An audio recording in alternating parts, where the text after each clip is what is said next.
दोस्तों, मैं आपका अपना सुखविंदर सिंह एक बार फिर आपके सामने मैं इस बार रियाज के बारे में थोड़ी बात करना चाहता हूं। प्रैक्टिस, हम जिस भी प्रोफेशन को पैशनेटली करते हैं, संगीत हो, कला के कई तरह के रूप हैं। कोई साइंटिस्ट हो सकता है, वो भी कला है।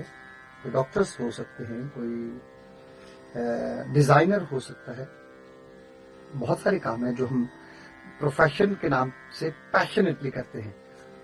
तो जब काफी साल पहले जब हमारी शिद्दत शिक्षा की तरफ बढ़ी, लर्निंग प्रोसेस की तरफ जब बढ़ी, तो हमने पूछा कि कोई खास बात बताइए अपने मेंटोर्स से। उन्होंने कहा कि आप जिस भी काम को शिद्दत और पैशनेटली यानी जो प्रोफेशन है आपका करते हो, अगर उसकी प्रैक्टिस अगर आप 1 महीना छोड़ देते हो तो उस फॉर्म को वापस लाने के लिए आपको 6 महीने लग जाते। दोबारा रिसाइकलिंग यानी उसको वापस आपको उस फॉर्म में आने के लिए, उस शक्ति को प्राप्त करने के लिए 6 महीने लग जाते। मैं डर गया, मैंने कहा नहीं भाई, मैं तो ऐसा नहीं करूंगा।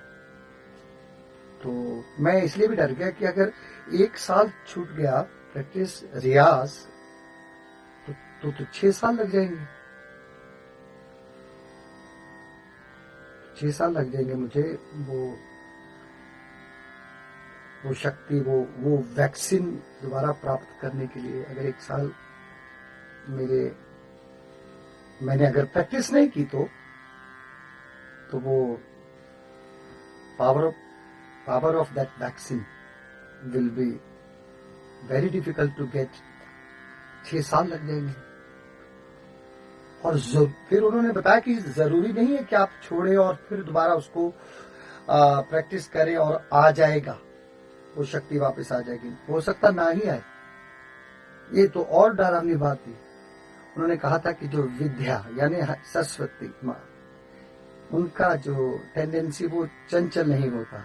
उनका स्वभाव वो अगर दिल से, सोल से, हमारी मानसिकता से अगर निकल जाए तो कभी मुड़ के विद्या वापस नहीं आती। तो मैंने कहा कि मैंने पर्सनली ये बात कई लोगों के साथ भी शेयर की, कई संगीत से जुड़े लोग और भी जो दूसरे प्रोफेशन में भी हैं। तो डर गए कि यार अगर 2 साल सिर्फ टीआरपी के चक्कर में ही लगा दिए या अपने आप को पॉपुलर करने के लिए, कुछ भी करने के लिए कुछ भी हथकंडे अपना लिए, और जब परफॉर्मेंस करने का वक्त आया तो आपको पता ही नहीं है कि कहां से ये शक्ति, कहां से ये वैक्सीन प्राप्त करनी है। वो अपने आप को उसी फॉर्म में कहां से लाना है, कहां से सुर आएगा, कौन सा ताल चल रहा है, कैसा सुर लगाना है, वो मनोरंजन ही आपके दिल से खत्म हो जाएगा। वो शिद्दत भी गायब,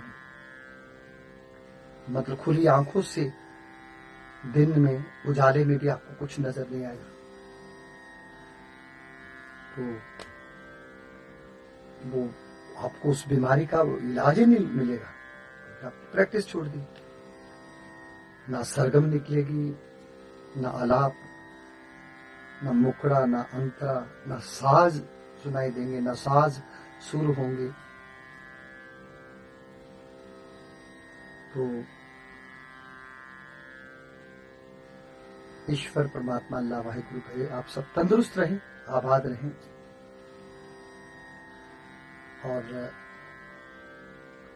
किसी भी अचानक आई मुसीबत के समय आपको अपनी जो रोजाना प्रैक्टिस, उसके कई रूप होते हैं।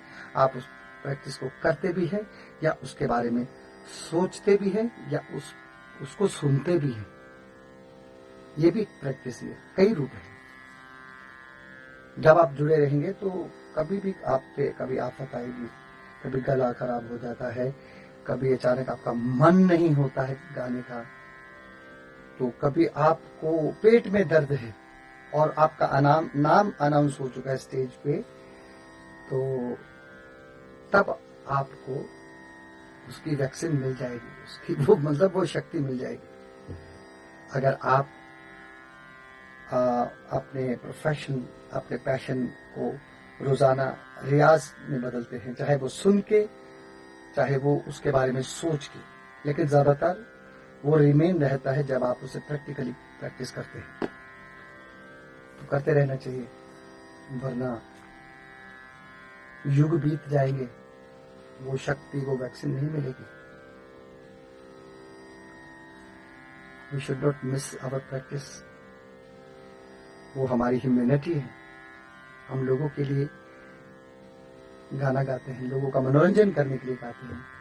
उनसे विमुख हो जाएंगे, उनकी सेवा भाव ही नहीं रहेगी, तो सुर नहीं लगने वाले, ना ऊंचे ना नीचे, ना बीच के, कुछ नहीं। फिर टीआरपी काम नहीं आएगी।